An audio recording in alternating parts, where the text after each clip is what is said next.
Alors bonjour, mon nom, Carl Duchesne, je suis professeur au département de génie chimique. Je suis aussi le directeur de programme de premier cycle, donc de baccalauréat en génie chimique. Donc, ça me fait plaisir de vous accueillir aujourd'hui pour ce webinaire dont l'objectif est de vous présenter la profession d'ingénieur chimiste.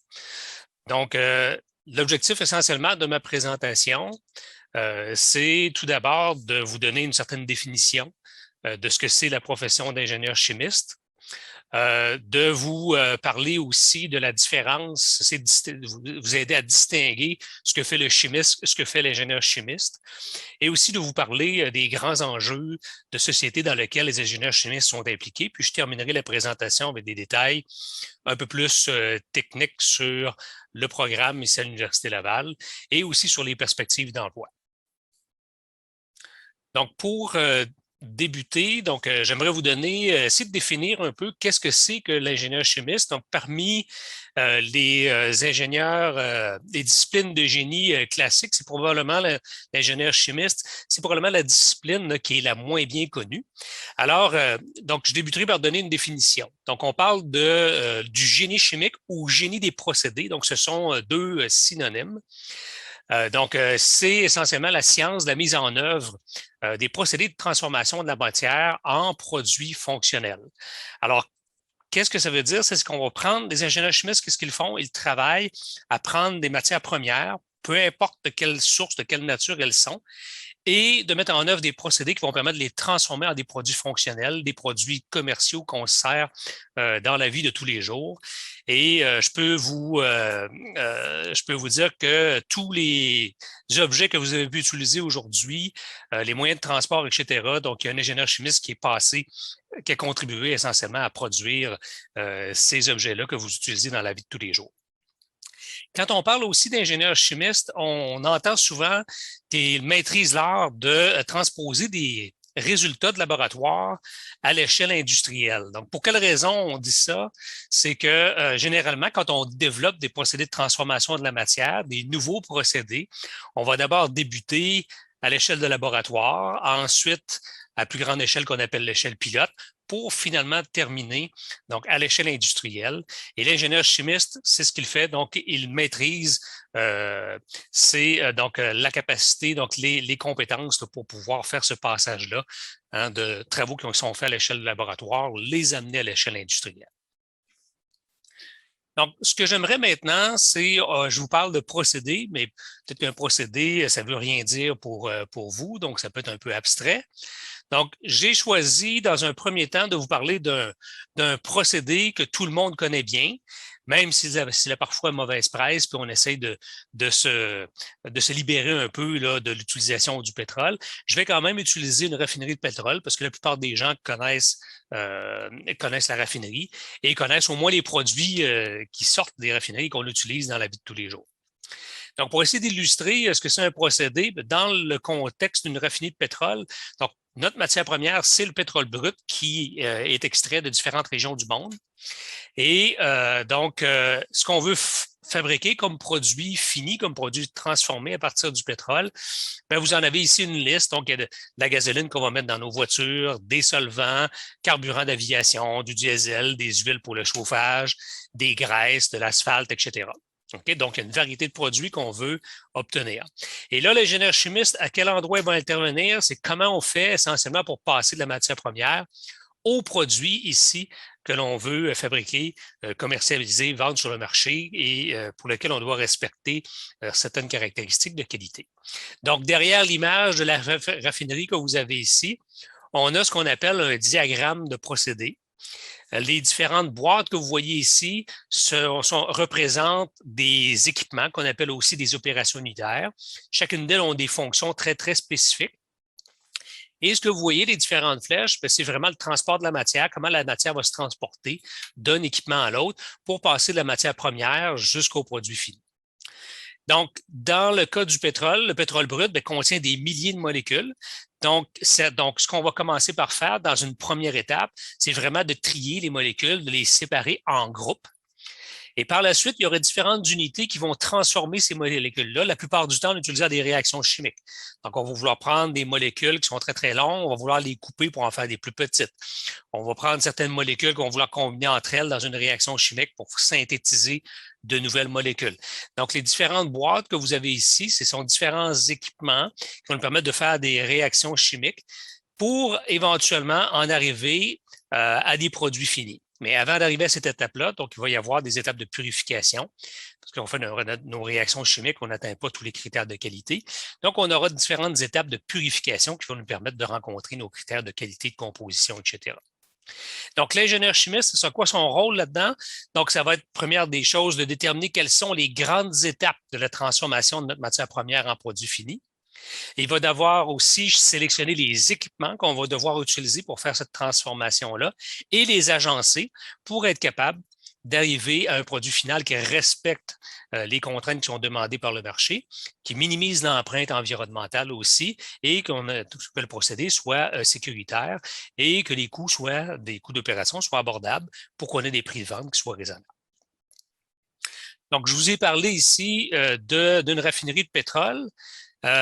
On sait aujourd'hui, avec les changements climatiques et tout ça, les problèmes environnementaux, qu'on essaie de plus en plus de se libérer du pétrole.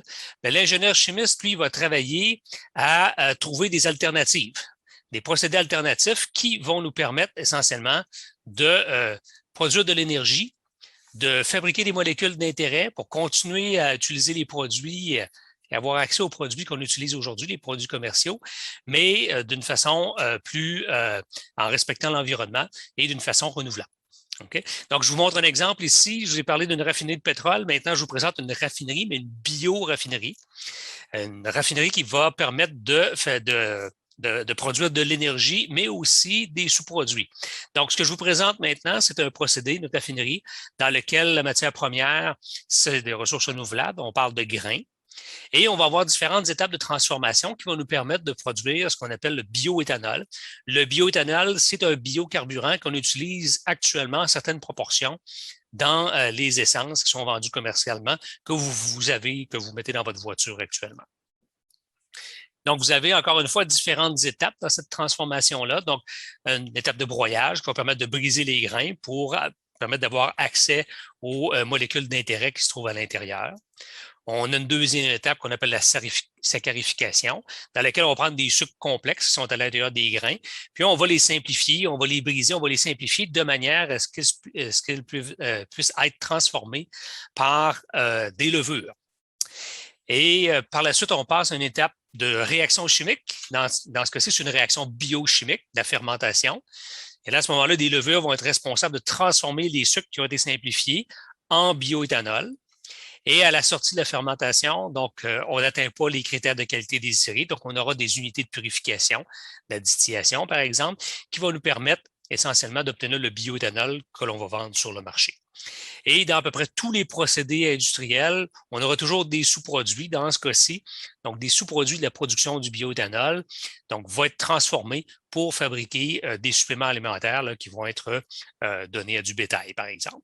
Donc, ce que je veux vous dire ici, c'est que ce soit dans le cas de la raffinerie de pétrole ou dans le cas de la bioraffinerie, l'ingénieur chimiste et outillé a la formation pour travailler dans l'un et dans l'autre. Donc, je vous donne maintenant quelques autres exemples de procédés et c'est vraiment pas exhaustif ici. Donc, vous avez des matières premières et donc les produits finis et le procédé, bien sûr, c'est l'ingénieur chimiste qui va travailler à le concevoir, à l'opérer. Donc, de la biomasse forestière et d'autres types de biomasse, par exemple de la biomasse alimentaire. Donc, on va concevoir un procédé pour fabriquer de l'énergie verte et aussi des molécules d'intérêt commerciale qu'on appelle la chimie verte. Quand on parle de biomasse, autre type de biomasse, dans la ville de Québec, ici, vous savez qu'il y a un projet de biométhanisation. Donc, c'est vraiment des restants de table, donc c'est vraiment de la biomasse alimentaire qui vont être amenés comme source de matières premières pour la biométhanisation. Il y a aussi, donc, comme matière première, on peut avoir des minerais, des minéraux qu'on veut transformer en métal, en métaux. Dans le domaine pharmaceutique, biopharmaceutique, donc on a des ingrédients actifs, des excipients qui sont les matières premières qu'on veut transformer en médicaments. Dans le domaine de la biotechnologie, et de la biopharmaceutique. Donc, on va utiliser des bactéries, des virus, des cellules humaines, des cellules animales, donc comme source de matières premières pour fabriquer des vaccins et différentes thérapies. Et un autre exemple du domaine environnemental maintenant, donc on a comme matière première des eaux usées, des gaz de cheminée, des sols contaminés. Donc, on va concevoir des procédés pour obtenir comme produit final de l'eau purifiée, de l'air purifié qui respecte des normes qui sont des normes environnementales. Donc, c'est un certain nombre d'exemples, encore une fois, là, mais ce que vous devez comprendre ici, c'est vous voyez une très, très grande diversité de matières premières, très grande diversité de produits finis. L'ingénieur chimiste a la formation pour travailler dans tous ces domaines-là et même peut changer d'un domaine à l'autre au cours de sa carrière. Maintenant, une question qui nous est posée très, très fréquemment, c'est quelle est la différence entre ce que fait le chimiste et l'ingénieur chimiste? Donc là, les deux images que vous voyez sur ma diapo donc, devraient vous indiquer un peu là, les différences entre les deux disciplines. Première des choses, si on regarde le chimiste, bien, la chimie, c'est une discipline des sciences fondamentales. Donc, le chimiste va s'intéresser à l'échelle moléculaire, à la petite échelle. Donc, généralement, les travaux vont se faire par le chimiste, vont être en milieu de laboratoire, dans des conditions contrôlées. Donc, ce qui les intéresse, les chimistes, c'est caractériser, identifier des nouvelles molécules, donc chercher ou synthétiser de nouvelles molécules, trouver de nouvelles façons de faire des réactions chimiques. Donc, tout ça va se faire à l'échelle, à la petite échelle, dans un environnement contrôlé. Et essentiellement, donc, si on parle de volume et de quantité, bien, le chimiste va travailler avec des microlitres, avec des millilitres, des microgrammes, des grammes. À l'opposé, si on parle maintenant de l'ingénieur chimiste, lui, va travailler vraiment à l'échelle industrielle. Donc, les travaux qu'il va faire, il va œuvrer en usine et donc dans des conditions qui sont très, très perturbées parce que la matière première qu'on reçoit, je reviens à l'exemple du pétrole brut qui vient de différentes régions du monde n'a pas nécessairement les mêmes caractéristiques. Même chose pour la biomasse. Donc, c'est un environnement qui est très changeant, qui va demander à l'ingénieur chimiste de modifier son approche, de modifier les conditions d'opération du procédé, parce qu'on doit toujours respecter les mêmes normes de qualité pour nos produits, peu importe les variations. Et donc, il va travailler beaucoup au développement de procédés et à la mise à l'échelle. Et il y a quand même un endroit où il y a un lien entre le chimiste et l'ingénieur chimiste. Le chimiste va travailler beaucoup donc à développer à l'échelle de laboratoire. Et par la suite, c'est l'ingénieur chimiste qui va prendre en charge et qui va faire la mise à l'échelle vers l'échelle industrielle. Donc maintenant, si on parle un peu des différences, on a dit que le chimiste travaille au niveau laboratoire à faire des réactions chimiques. L'ingénieur chimiste, lui, va travailler à l'échelle industrielle à faire ces réactions chimistes-là. Donc, j'aimerais qu'on discute un peu des défis là, que ça pose, essentiellement, de faire des réactions à l'échelle industrielle avec des grands volumes. Parce qu'il faut comprendre, c'est que dans l'industrie, donc les réactions chimiques se font généralement en continu, vont se faire dans des équipements qu'on appelle des cuves ou des réacteurs qui vont faire plusieurs mètres cubes de volume. Et les réactions chimiques que l'on fait à l'industriel vont impliquer des catalyseurs qui sont généralement des solides, mais aussi on peut avoir plusieurs réactifs et ces réactifs-là peuvent être sous forme de liquide ou sous forme de vapeur. Et donc, on peut avoir trois phases en même temps qui vont être mélangées dans notre réacteur. Et donc, ça nous donne des milieux qui sont relativement complexes. On peut avoir aussi des fluides qui sont relativement visqueux, etc. Donc, ce que ça pose comme défi, ça, donc à l'échelle industrielle, c'est que nos défis sont d'abord d'être capable de faire un mélange intime entre les réactifs pour faire notre réaction chimique. Donc, il y a la question du mélange qui doit être donc le plus parfait possible. On doit aussi donc retirer ou fournir de la chaleur en fonction des types de réactions chimiques que l'on va faire. Et ça, c'est donc quand on a un grand volume, bien, ça pose des défis supplémentaires. Lorsque les produits sortent de nos réacteurs, de nos cuves dans lesquelles la réaction chimique va se faire, bien, généralement, les produits que l'on désire ne seront pas purs. Donc, on va devoir les purifier, les séparer avec des unités de séparation.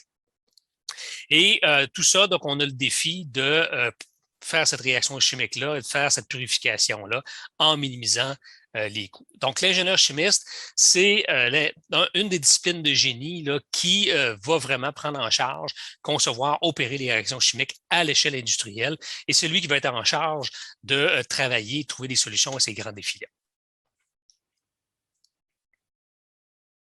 Donc, maintenant, je vous présente quelques verbes qui permettent de un peu placer, identifier la nature du travail d'ingénieur chimiste. Donc, d'abord, concevoir, parce que l'ingénieur chimiste va concevoir des procédés, va concevoir des solutions à certains problèmes.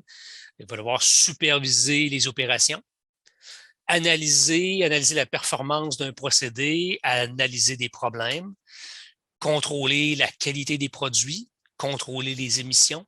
Donc, que ce soit des émissions gazeuses, que ce soit des émissions, différents types de rejets, protéger l'environnement, maintenir la sécurité des installations et aussi gérer les équipes, parce qu'il va travailler dans un domaine multidisciplinaire et l'ingénieur chimiste va souvent être appelé à gérer des équipes qui peuvent faire intervenir d'autres disciplines du génie mécanique, génie électrique, c'est ce qu'on voit le plus fréquemment, des techniciens de différents types, des techniciens analytiques, et travailler des chimistes aussi, parce que les chimistes en usine vont généralement se retrouver dans des laboratoires et vont être en charge des laboratoires d'analyse.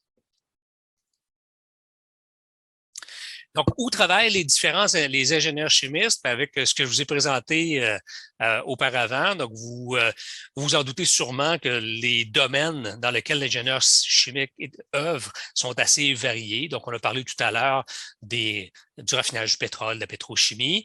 Il y a aussi les matériaux, que ce soit les matériaux plastiques, que ce soit des absorbants, des catalyseurs, des matériaux qui sont utilisés pour faire des panneaux solaires, par exemple. Donc, différents types de matériaux.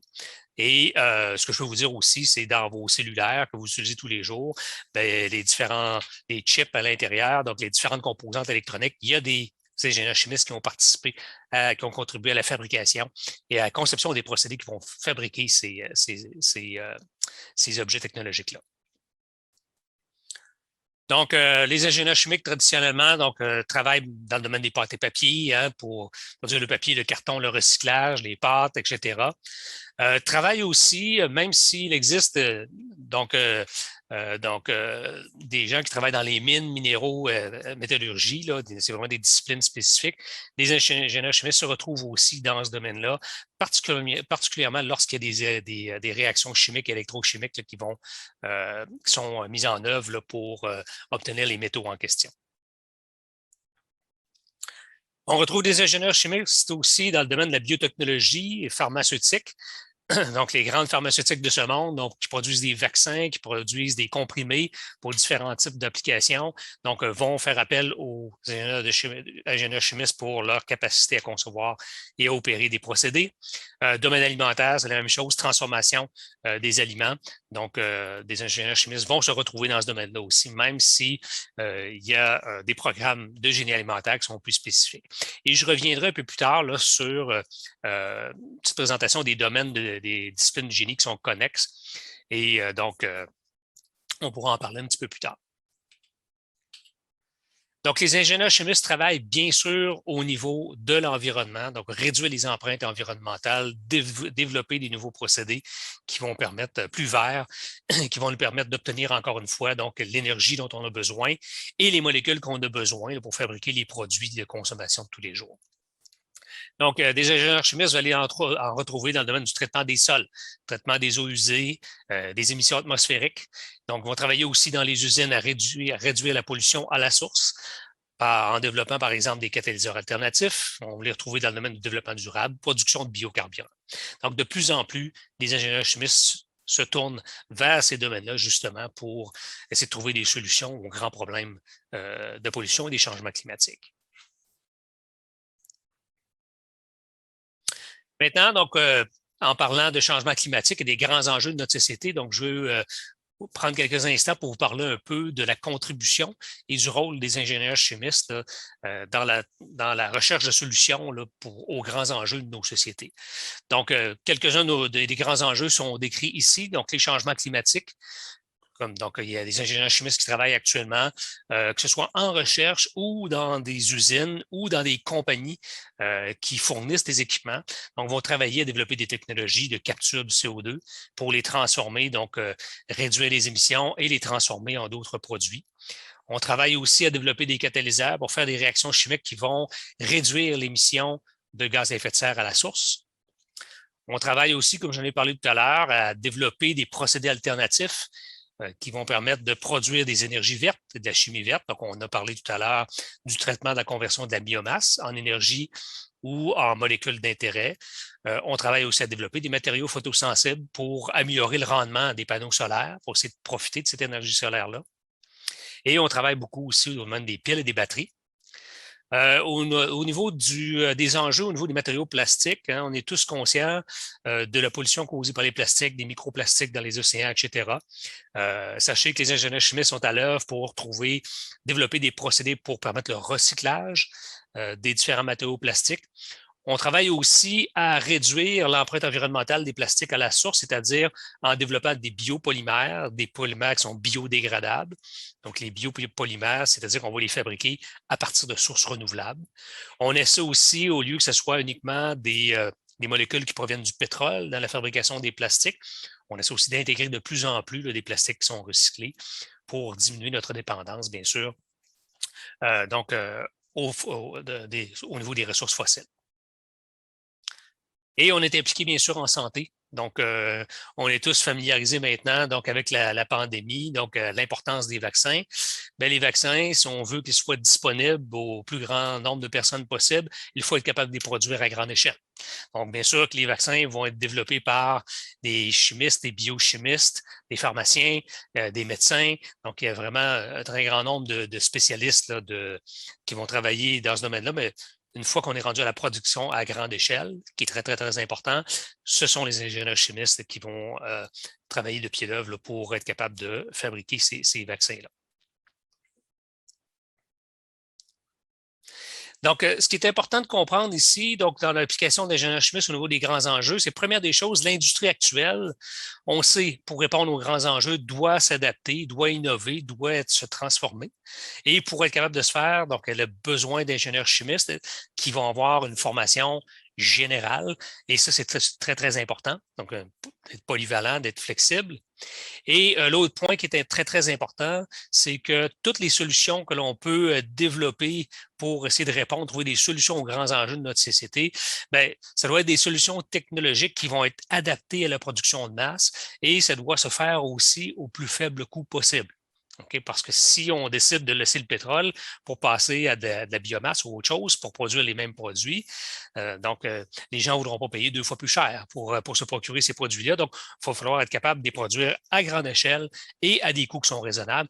Et ça, c'est le travail de l'ingénieur chimiste. Il est formé pour répondre à ces besoins-là.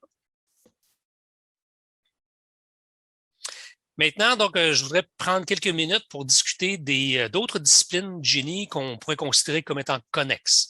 Première des choses, je vais commencer par donc celui en bas à droite, donc génie biotechnologique. Donc, généralement, quand on parle de génie biotechnologique, donc qu'est-ce que c'est d'abord? C'est qu'on développe des procédés qui, au lieu de transformer des substances chimiques, vont plutôt transformer des organismes, vont utiliser des objets, des organismes vivants comme des bactéries, des cellules, etc., pour transformer la matière première en produit fini. Donc, en général, génie biotechnologique, c'est très relié au génie chimique. Généralement, les programmes de génie biotechnologique sont offerts à même les programmes, les départements de génie chimique. Donc, c'est très, très intimement lié. Et donc, ici, à l'Université Laval, on a une concentration en génie biotechnologique. Maintenant, je vais vous parler de génie alimentaire et génie des eaux, qui sont deux disciplines connexes. Pourquoi? C'est deux disciplines de génie dans lesquelles les ingénieurs vont travailler à développer des procédés. Donc, premièrement, génie alimentaire.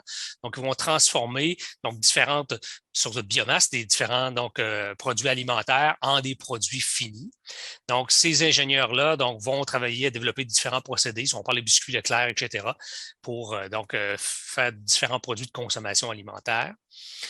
Génie des eaux, se concentre essentiellement sur l'exploitation, gestion des ressources en eau et milieux aquatiques, production d'eau potable, traitement des eaux usées, gestion des milieux, des bassins versants, etc.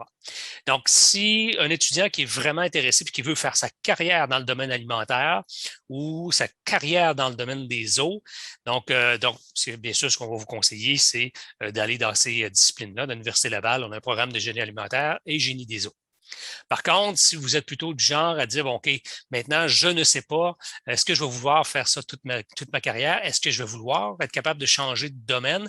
Donc, à ce moment-là, les ingénieurs chimistes travaillent dans ces domaines-là, donc génie alimentaire et génie des eaux, et permettent aussi de changer d'un domaine à l'autre. Donc, c'est pas rare de voir des ingénieurs chimistes qui, au cours de leur carrière, peuvent passer, par exemple, pâte et papier à une aluminerie, en pétrochimie ou plutôt donc maintenant à la biomasse.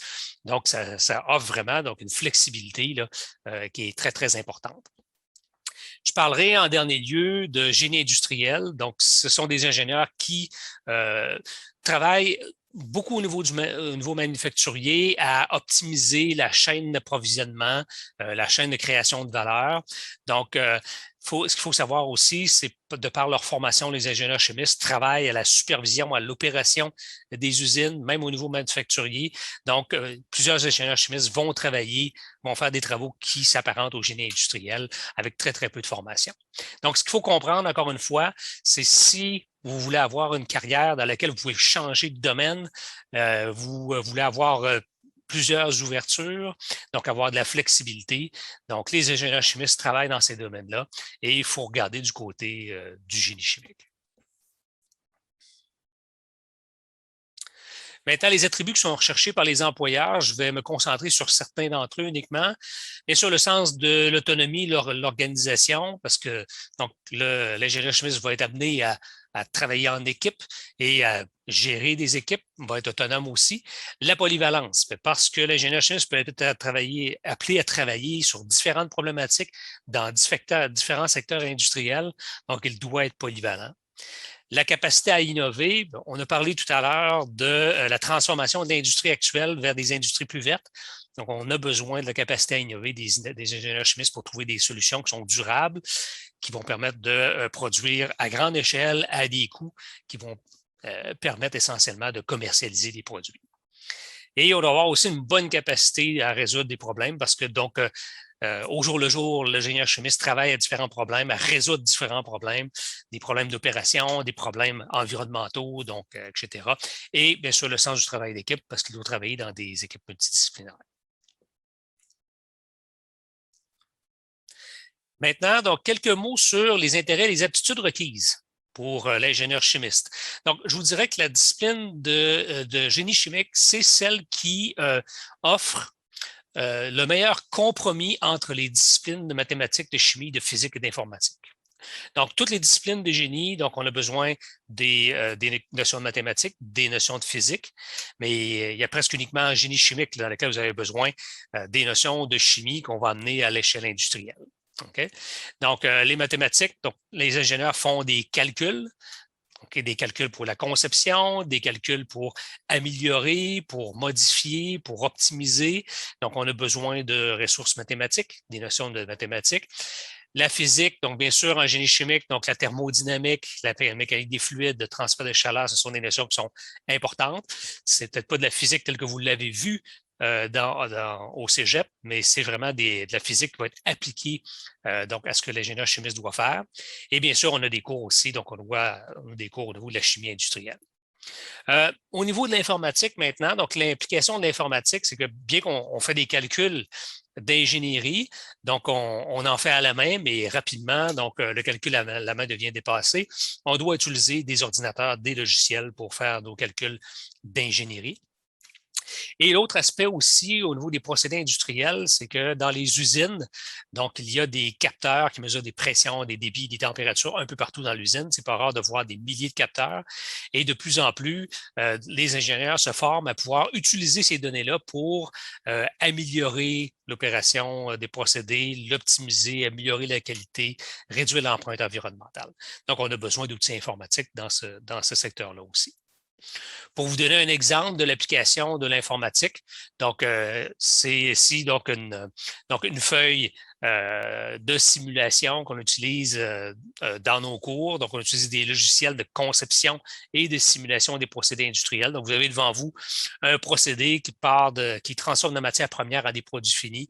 On voit les différentes étapes ici, l'utilisation de différents équipements, des pompes, des compresseurs. On a un réacteur chimique ici, des des échangeurs de chaleur, des unités de purification. Donc, dans nos cours, et aussi ces logiciels-là sont utilisés en pratique dans les bureaux d'ingénierie conseil, dans les grandes usines aussi, pour pouvoir concevoir et simuler le comportement des procédés avant même de l'avoir conçu. Et on utilise ça, bien sûr, dans certains cours de nos programmes. Maintenant, on va parler un peu plus du programme de génie chimique, de baccalauréat en génie chimique à l'Université Laval. Donc, on forme des ingénieurs chimistes depuis plus de 80 ans. Ils se retrouvent partout dans l'industrie, étant donné l'importance aussi de l'industrie minière au Québec et l'industrie de l'aluminium aussi, on retrouve énormément d'ingénieurs chimistes dans ces domaines-là. Donc, bien sûr que le programme donc, comporte, comme la plupart des disciplines de génie, donc des cours de sciences fondamentales, des cours de mathématiques, de chimie industrielle, d'informatique. On a des cours de sciences et techniques de l'ingénieur chimiste, comme la thermodynamique, les phénomènes de transfert, qu'on a transfert de chaleur, transfert de matière, la mécanique des fluides, et des cours de cinétique chimique et de conception de réacteurs à l'échelle industrielle.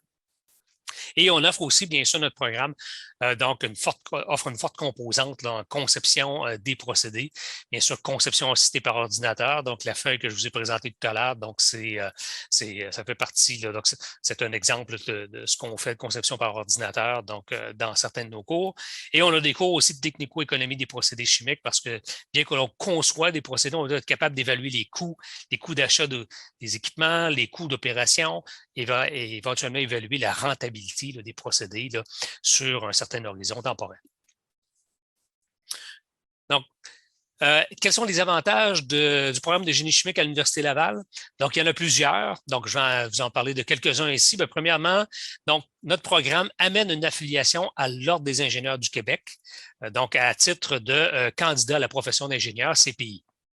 Donc, ce que ça veut dire, ça, c'est que notre programme est agréé par le Bureau canadien d'agrément des programmes de génie. C'est-à-dire qu'une fois que vous avez obtenu votre diplôme chez nous, vous pouvez appliquer à l'Ordre des ingénieurs du Québec et devenir membre candidat à la profession d'ingénieur sans avoir à passer d'examen technique sur les notions que vous avez vues dans les cours que vous avez fait dans notre programme.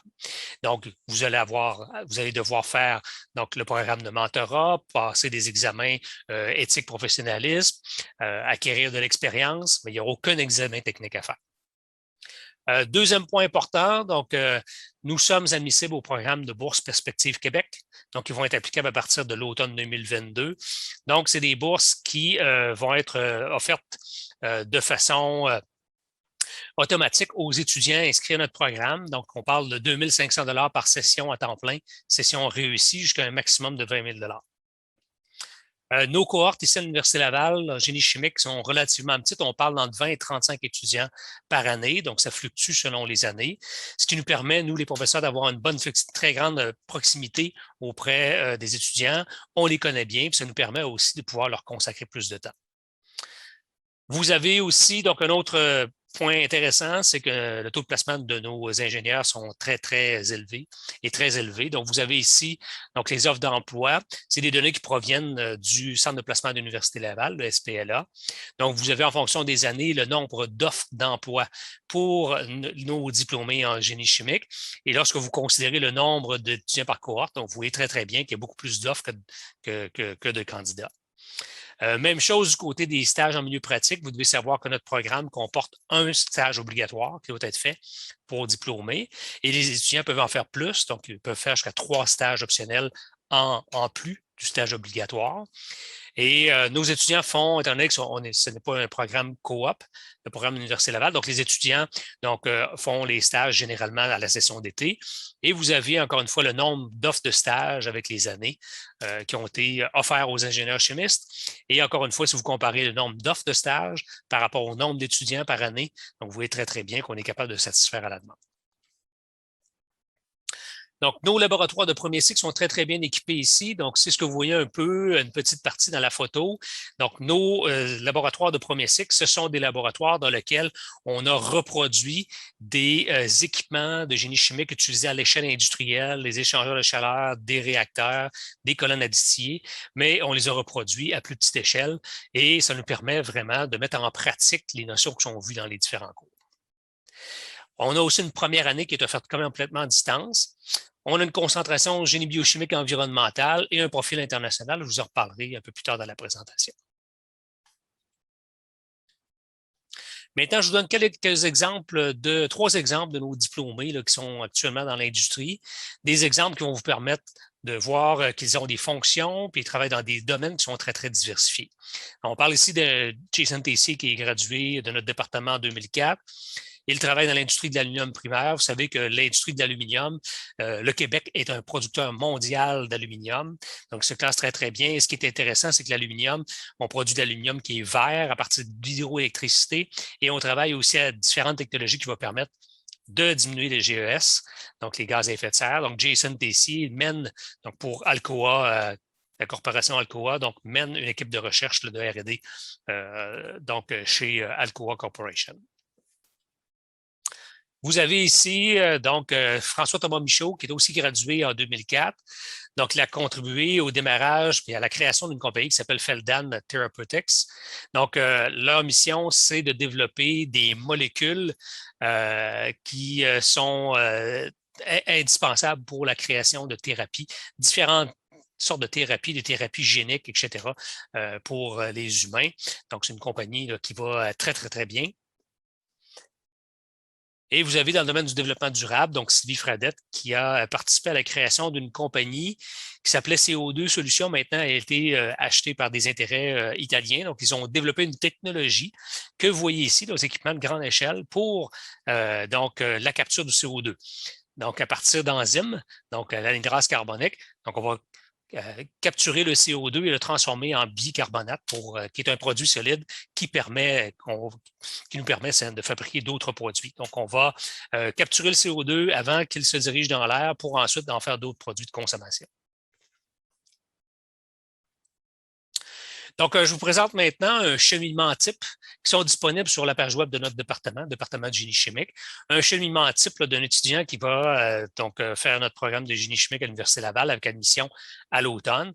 Donc, c'est un programme de 120 crédits comme les autres disciplines de génie à l'Université Laval et dans les autres universités aussi. Donc, il va se faire généralement sur 4 années. Donc, on parle de 4 sessions d'automne, 4 sessions d'hiver.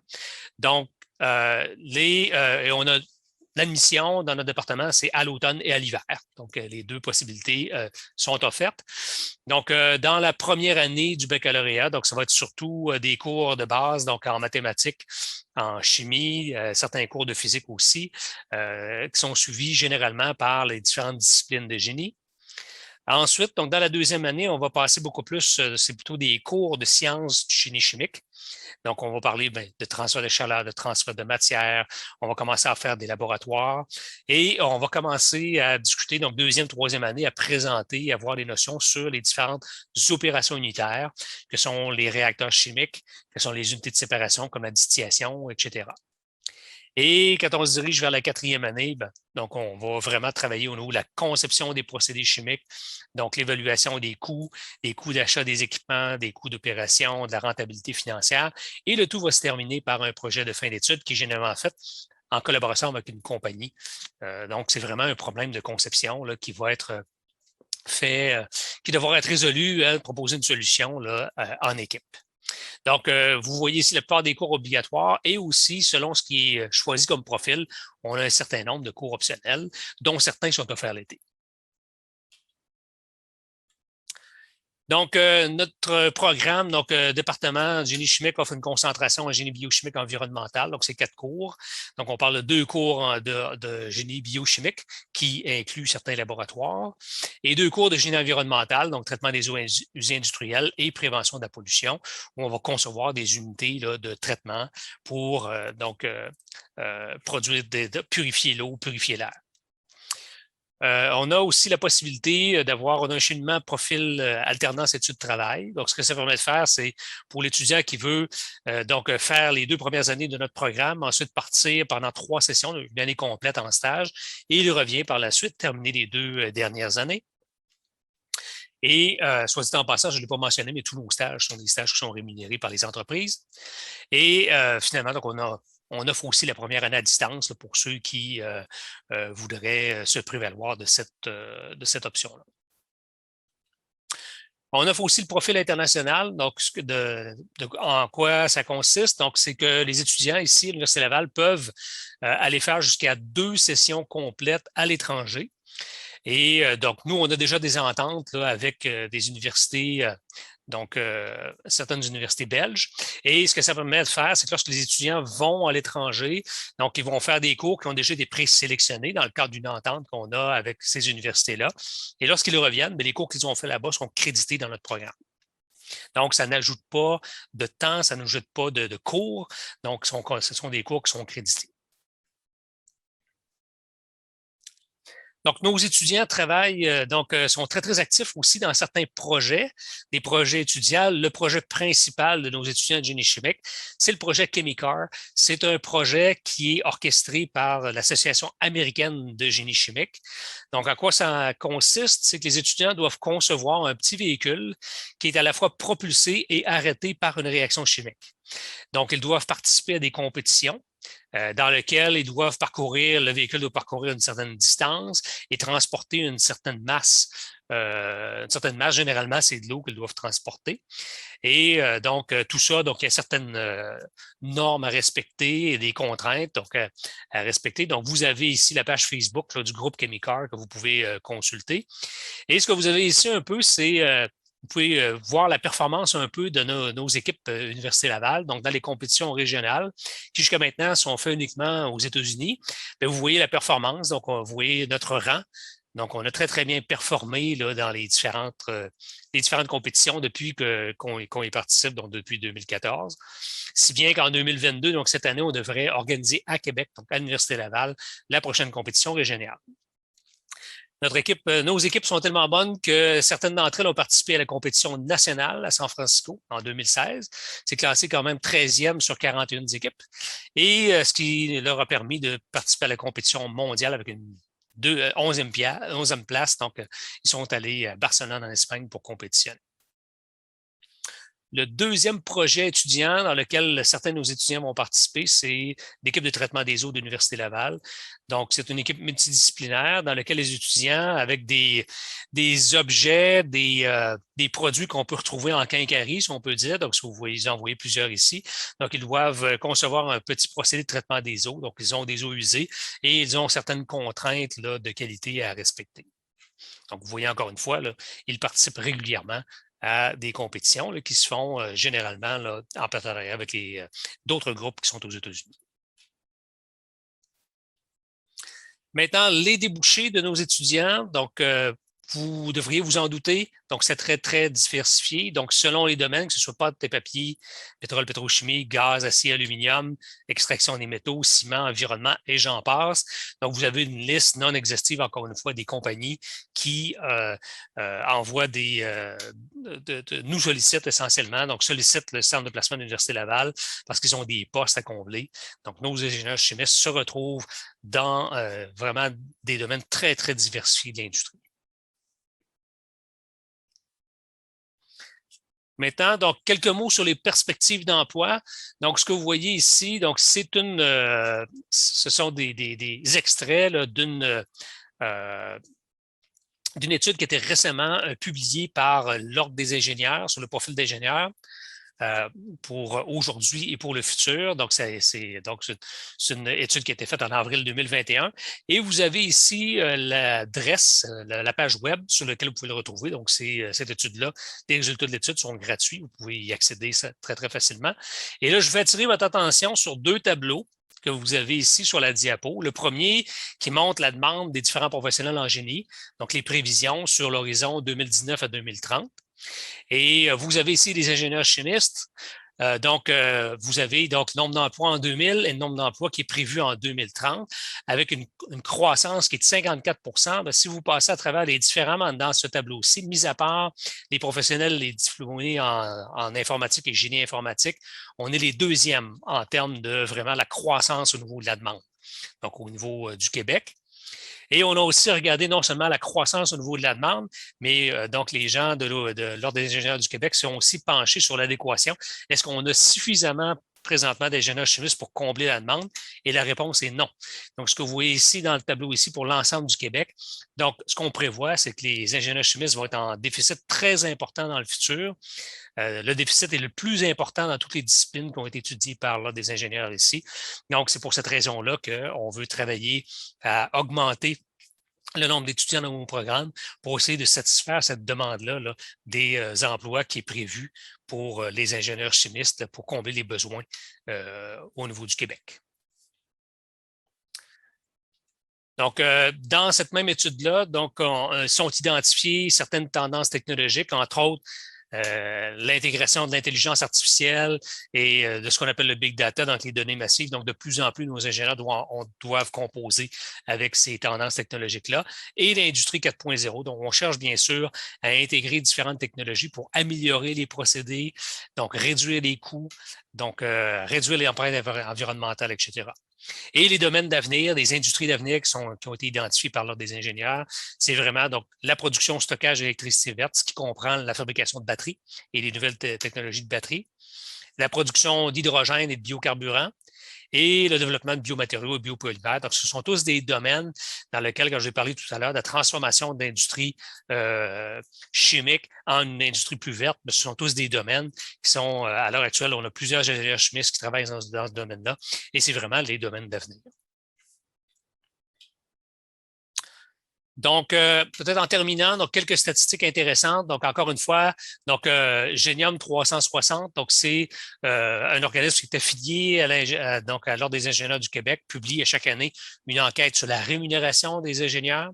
Donc, vous avez un tableau dans lequel vous avez les différentes disciplines du génie et ils sont classés. Donc, vous avez les salaires, donc un salaire moyen pour les différentes disciplines. On se classe toujours très bien. Donc, dans les professionnels, les ingénieurs qui se trouvent les mieux rémunérés sur le marché.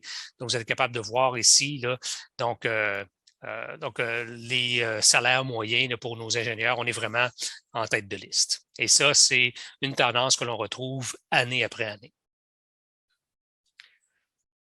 Voilà, donc ça fait le tour des informations que je voulais vous fournir pour aujourd'hui.